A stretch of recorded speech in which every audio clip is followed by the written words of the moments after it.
Hi folks, I'm Alan Watt. This is Cutting Through the Matrix on the 29th of April 2018. I got up Saturday morning, 6 inches of snow, and we're going on to May. And it's all because of global warming, you see. I got to keep reminding myself what's causing us to be so darn cold over 6 months of the year here now. Yep. Our masters tell us what to see and what to think about it, because we'll have to pay for it big time as time goes by. And we are slaves, and we truly are. Honestly, we're slaves in so many ways. Layers and layers of systems managing us all. It's incredible. There's not a day goes by I don't wonder about it. I look at old pictures from the past. And Scotland too, I've been going through old pictures of Scotland, different areas in Scotland and so on. And it's interesting just to look at the people. They didn't have it easy. They never had it easy. It's a kind of BBC nonsense, basically, to look back in the past and think it was nostalgic and wonderful. It only was if you were awfully rich and a member of nobility. Because for the rest of the public, it was scrape and worry, just like it is today for a lot of people. Scraping and worrying. And because you're never really at ease. If you get a smooth period in some sense or other where at least you've got a job for a little while or some income for a little while, you've got these unknown masters that suddenly devalue your currency and the prices go shooting up, inflation and deflation and all this kind of stuff. Or else they're taking you to war and they jack up the prices and they cut back on your gasoline and all that. But I look back at these old pictures of real people in the late 1800s, for instance, in Scotland and England and different places and Ireland, and you'll still see them smiling here and there, because that's what people have to get through. They've got humour and they've got each other, if they can get on together, to get through the bad times. But as far as some wonderful eternal fairy period or fairy time period of the past goes, it didn't exist, except for the very wealthy.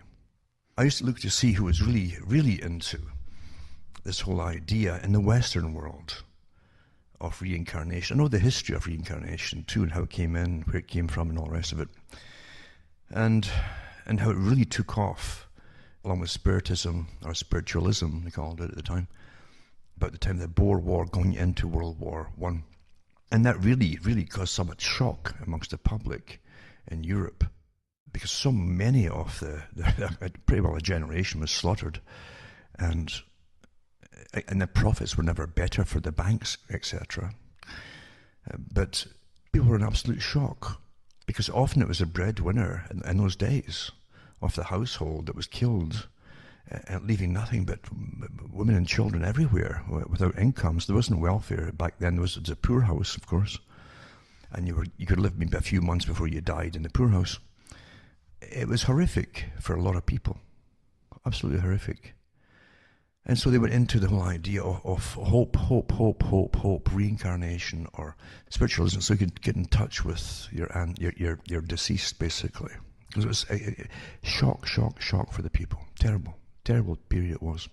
And they're getting over that in some place, and then in comes the depression. Britain never got out of the depression. They were in the depression before the Great Depression came along, paying for World War I. It was never a better time for the bankers in the US at the time.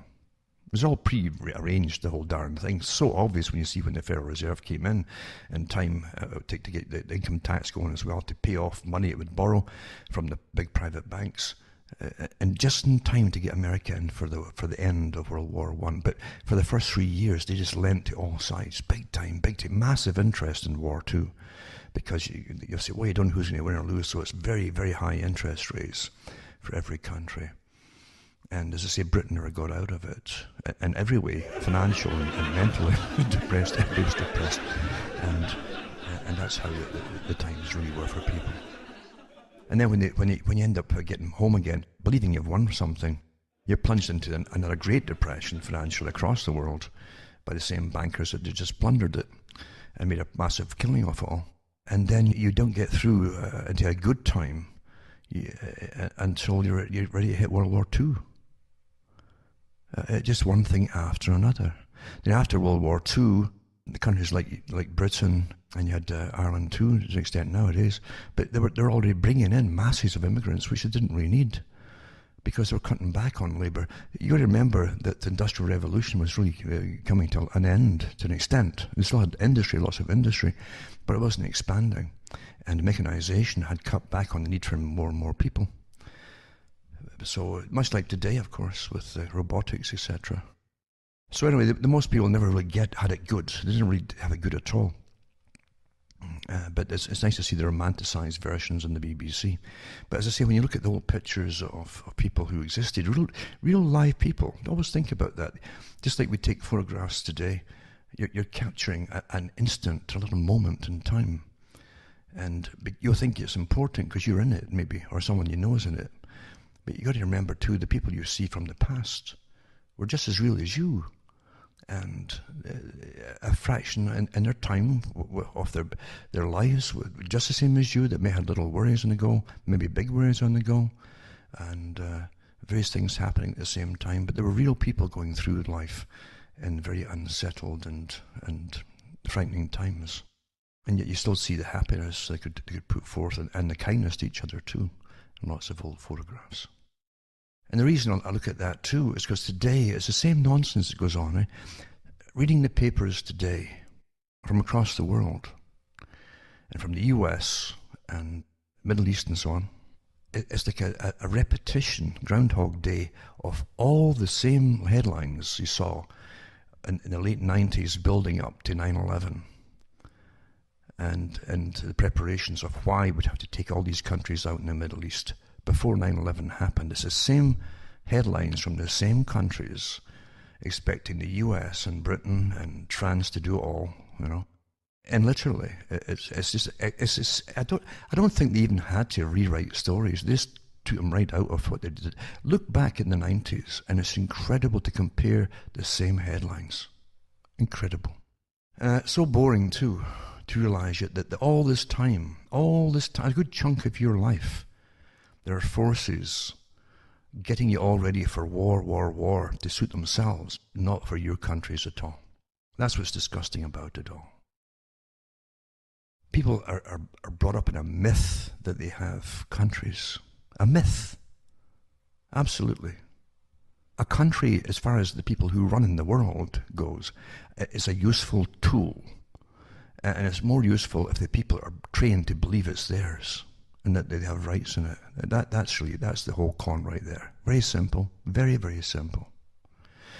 Countries were gone long ago. Long ago, when you were conquered long ago, and you didn't even know you were conquered long ago. That's the sad truth of it.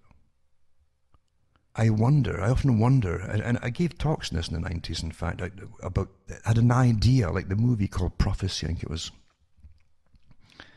And it was Christopher Walken was an archangel. It was cast down, blah, blah. But I think it was maybe the second or third one. They had the Satan figure, Lucifer figure, standing on a massive pyramid of bodies. And it hit me even then, long ago. I thought that's exactly what you picture. I picture the generations in time of people going through with this evil creature on top. And layers upon layers of people, which are generations, never ever knowing from birth to death what it was really all about, or the fact that there was powerful forces behind the manipulation of their lives, including the wars. They never knew. And the greatest crime of all is to steal your consciousness and disable your ability to be conscious with drugs and God knows what else. And incredible training, incredible propaganda to make you a docile slave. Given all the right things to fight for, you think as you're getting trained and all, but you're actually being broken with a lot of phony things to fight for. Because these things you're taught to fight for are meant to defragment society to make it easier to manage for the controllers. Quite amazing. Now, by the same token of pitching your mind layer upon layer in a pyramid fashion of generations, all dead people, as I say, who didn't know real truth of what was going on in their lifetimes from their leaders in their own nations or areas or whatever it happened to be, and also robbed them of the right to know by withholding information in all of its forms. Don't forget the information. You can get lots of information that's bogus. This fake news is nothing new at all. It's like the Zimmerman telegram to get America into World War I, another fake thing too. Governments are awfully good at doing fake things. So are other special interest groups all the time to get what they want, and very powerful ones at that. So nothing's ever as it appears to be, but when you think that your indoctrination today, and that's what you have today, is an indoctrination, awfully good indoctrination as far as the leak to want you to be indoctrinated. It's a very good indoctrination with all the right things to hate, and people to hate, and groups to hate, and even colours to hate, etc., all from school, and genders as well. Think about it. That's what school is about today. People don't think that's just the problem. When the evidence is there and you're thrown into it, they don't think. Because no one at school is ever going to tell you, be very careful what you're going to hear here in the school, because we're here to propagandize you and use you. They'll never tell you that. You never get a warning. So people who go into it naively as children become very naive and angry adults, like little programmed robots, hating those that they're taught to hate. And without even asking the question, who taught me this, why did they teach me this, and who benefits from it? There's a good article actually out on that very topic right now by Paul Craig Roberts, and I don't always agree with everything he says, because I think he's all on board with the financing of climate change and the whole bit and so on, which of course is a big ploy by the world controllers to manage our lives in a very intricate fashion from birth to death, in every way, every possible way of existence, and to be awfully profitable for them at the same time. The controllers are always, see, we're a herd. They make money off the herd. And since we create it all through work and labour and all the rest of it, there's more taxes they can take off us to give to their own corporations. There's many organizations today that are really corporations, but they seem like charities or social do-gooding organizations with given the nod by government, like extensions of government. They're not government. So they don't even have to start some big business, and with their startup money, our tax money pays for everything today. Look at the grants going for the electric car and all the rest of it. Massive funding. These people are the real controllers of the world, because everything comes from us. Every fraction of society and faction of society, and you do fracture the factions in society, you can get funding from all sources, again from government, to sort it all out, from the mayhem to there's whole careers they make off this, of fixing all the brokenness in society which is caused by the indoctrination. Folk don't think about that or figure it out. See, emotion's awfully good at putting logic and facts out of your head. That's why they give you emotive topics. These are well understood in psychological warfare, all these techniques. But Paul Craig Roberts, as I say, has got a good article on some of it. He talks about some movies. He starts off this article about a conversation on race, he calls it. An old movie called The Unconquered, starring Gary Cooper. And these were about white slavery into Americas. And he gives you some data about them, but then he goes on to talk about it, and he says, we often hear that we need a conversation on race, considering that Americans are a brainwashed people living in a false history. And most countries are, by the way. There's even newer countries today giving even more false history to their own people, because they're under a different kind of mode at the moment. So such a conversation would resemble the one the Russians were expected to have with the British in regard to the Skripal poisoning, such as, yes, we are guilty, we will pay reparations. Where would you like us to send Putin for trial? In other words, the only acceptable race conversation in the US is one in which white people accept the accusation that they are racist and offer to make amends. Considering that the only slavery experienced by any living black or white person, he's talking about any living black or white person, is income tax slavery. And folk never question it today because they're all getting thrown off into different tangents. Race is an issue only because it's been orchestrated as an issue along with gender and sexual preference. These divisive issues are the products of identity politics spawned by cultural Marxism, and that's correct. In real Marxism, conflict is class conflict. That's original Marxism. Workers and capitalists have different interests, and history is a struggle between material interests. The capitalist is the villain, and the workers are the victims in Marxism. In the pseudo-Marxism of identity politics, the white race is the villain, especially the white heterosexual male, and racial minorities, women and homosexuals, are the victims. There is, of course, no such thing as a white or black race. There are many different nationalities of whites, and they have done a good job throughout history of killing each other. Similarly, there are many different blacks and tribes of black and Asian ethnicities who also have fought more among themselves than with others. But all this goes by the wayside, along with the fact that in the world the racial minorities are actually majorities. Think about it. You understand how your minds have all been bent? Racial minorities of the world are actually majorities, and the white majority is actually a minority. There are more Chinese, we're talking about global, see? There are more Chinese or Indians in India alone than there are white people. So in either country, China or in India, either one, they've got more than people than the white folk in the world. But orchestrated histories are not fact-based. And think about that, orchestrated histories are not fact-based. Everything today is agenda-driven. The working class, designated by Hillary Clinton as the Trump deplorables, is now the victimizer, not the victim. Marxism has been stood on its head. The American ruling class loves identity politics because identity politics divides the people into hostile groups and prevents any resistance to the ruling elite.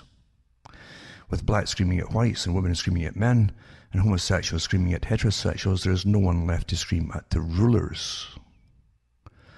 The ruling elite favours a conversation on race because the ruling elite know it can only result in accusations that will further divide society. Divide and conquer. Consequently, the ruling elites have funded black history, women's studies, transgender dialogues in universities as a way to institutionalize the divisiveness that protects them. These studies have replaced real history with fake history. For example, it was once universally known that black slavery originated in slave wars between black African tribes. Slaves were a status symbol, but they accumulated beyond the capacity of tribes to sustain them. The surplus was exported first to Arab nations, and then to English, Spanish, and French. There's actually another one in there. At the time, too, they used a lot of them brought them into Latin America. This is and French who founded colonies in the New World and had resources but no workforce. The socialist scholar Karl Polanyi, now this is Paul Craig Roberts talking here. The socialist scholar Karl Polanyi, brother of my Oxford professor Michael Polanyi, told the story of the origin of the African slave trade in his famous book called Dahomey and the Slave Trade. That was actually it's almost an empire. Dahomey was just a place in Africa. The first slaves in the New World were white. When real history was taught, this was widely understood. And it's true. France made movies too, very old movies. Britain made very old movies about it, about Val Diemen's Land and how they sent off their convicts. And by the way, they made so many laws that they could just simply have quotas, and the people who were the precursors of the police at that time, paid by the crown, would just simply go out and round folk up and charge them with anything they wanted to get the quotas up, and they'd ship them off as slaves abroad. For those who don't know it. Since when real history was taught, this was widely understood. Movies were even made that showed that in King George III's England, the alternative to criminal punishment was to be sold as a slave in the colonies. And it gives you links there too. Among the first New World lands to be exploited by the Europeans were the Caribbean islands, which were suitable for sugar and rice production. The problem was that the white slaves died like flies from malaria and yellow fever. The Spanish lack of success with a workforce of natives of the lands they conquered led those in search of a workforce to the slave export business of the Black Kingdom of Dahomey. And it was a kingdom. It says the demand for black workers rose considerably when it was discovered that many had immunity to malaria and resistance to yellow fever. This meant that a plantation's investment in a workforce was not wiped out by disease. The resistance of blacks to malaria was due to the protective feature of the sickle cell trait. You've heard of sickle cell anemia. This is a trait too that apparently only blacks have. So it gives them a certain amount of immunity towards it. Slavery existed in the New World long before the US came into existence. And that's true as well. I remember that there's an awfully good book about the history of New York area, and how even a fleet came up from, I think it was, of ships, came up, of people who were kind of fleeing us in a sense, Brazil and Argentina. But at first they were denied access to New York Harbor, but eventually they got it because they could pay off the politicians in Holland at that time that ran the bases at that time in what became America later on. It was Dutch. But it was fascinating to read it. And they actually had lots of slaves too. They'd already used them in Latin America. So they ended up bringing them in and brought them into parts of the southern US. But again, most people don't read these things anymore, even though they were awfully well documented at the time. But anyway, they talk about how it existed, the slavery existed in the US before it came into existence. George Washington and Thomas Jefferson are today written off by identity of politics as racist simply because they were born when slavery was a pre-existing institution. Slavery had existed for many centuries prior to the Confederacy. Remember too, that the term redneck comes from the burning of the neck of white folk as they stoop over in fields. That's where it comes from. And there are certain folk who still hate the white folk for that and call them rednecks and really play it up too for certain reasons. And first they were called red shanks because at that time the breeches only went down to the knee and the backs of their legs would often get burned. Then later on it'd be their necks, you see. White slaves. And there's good books out there too. They were white and they were slaves, and there's other books out there too to explain it all. But again, facts don't matter today, do they? Because there's so much that your world, and these are world rulers that are running the whole planet right now, and have everybody turned against everybody else. Awfully well managed, isn't it? As the slavery existed for many centuries, etc. In some accounts today, one comes away with the impression that the South invented slavery. As the tale sometimes goes, the southern races so hated blacks that they went to Africa to capture blacks at great expense, only to return them to the South, where they were whipped and abused their investments to the point of death and demoralized their work, forced by breaking up black families, selling children in one direction, and wives and husbands in the other.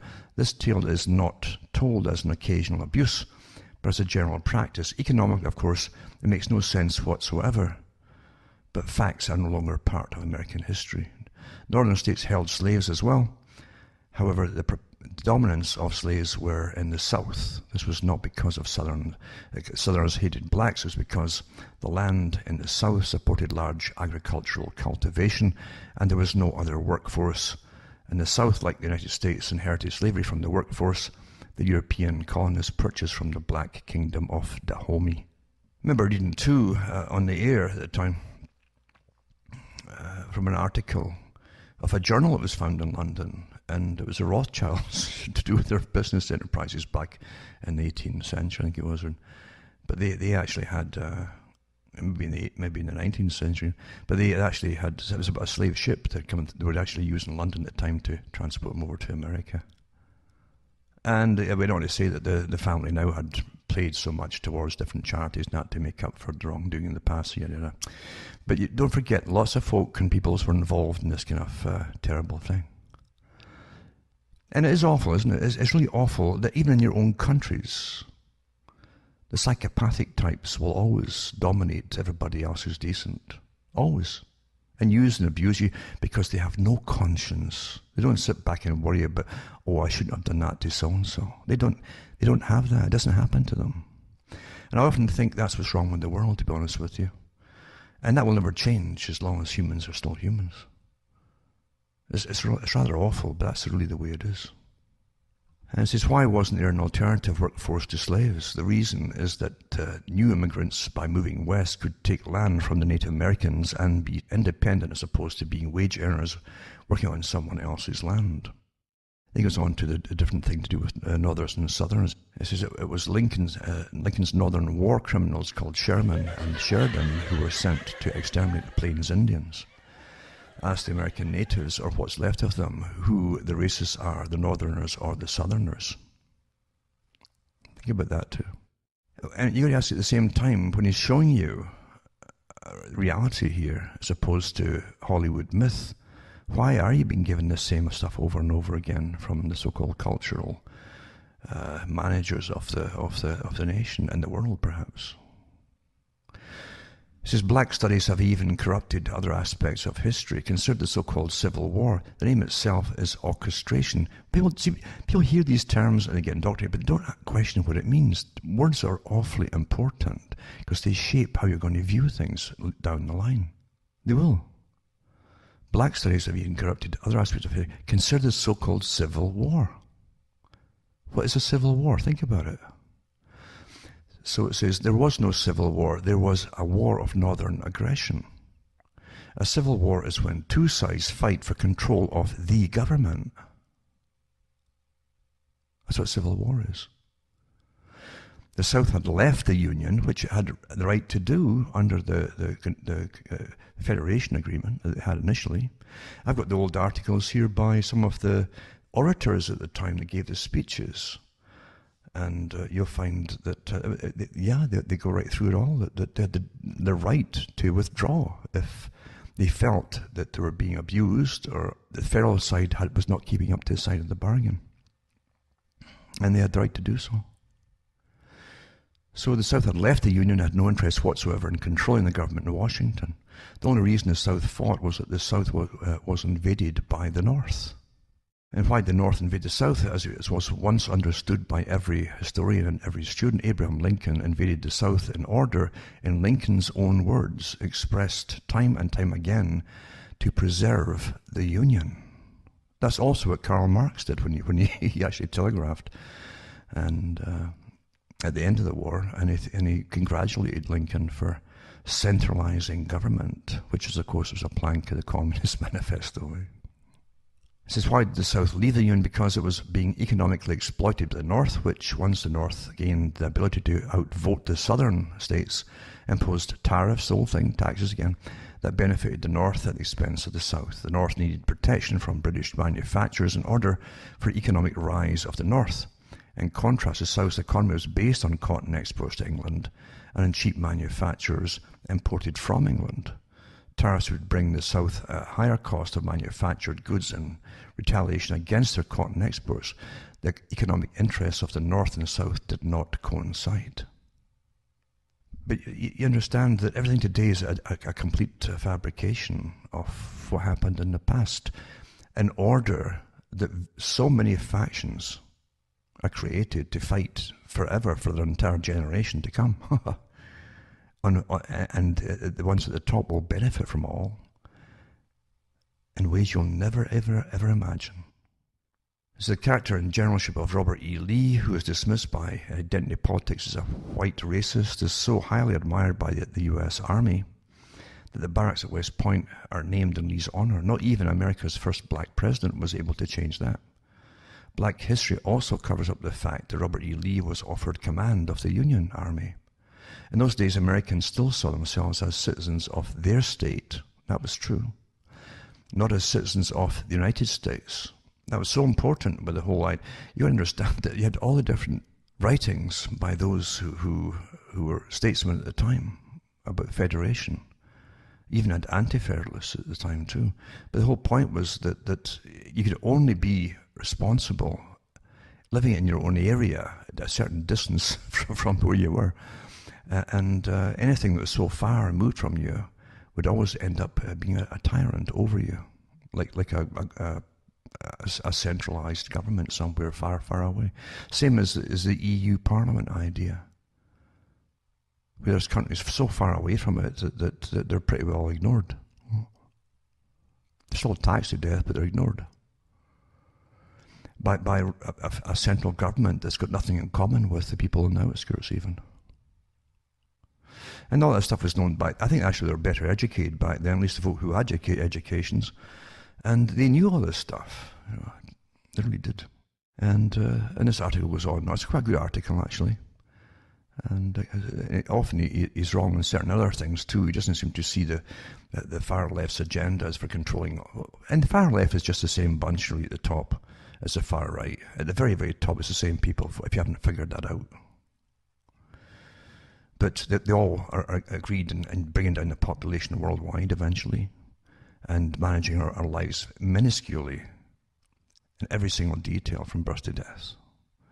And they're definitely going to use this whole sustainability via an environment and climate change, all the rest of it, to save us all, supposedly, as they kill us off.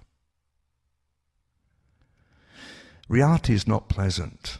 It really isn't. It really isn't pleasant.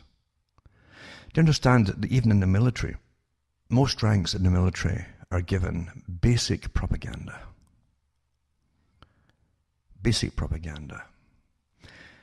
Most folk who go into the military are, again, the working class. That's the bulk of it, with the least education.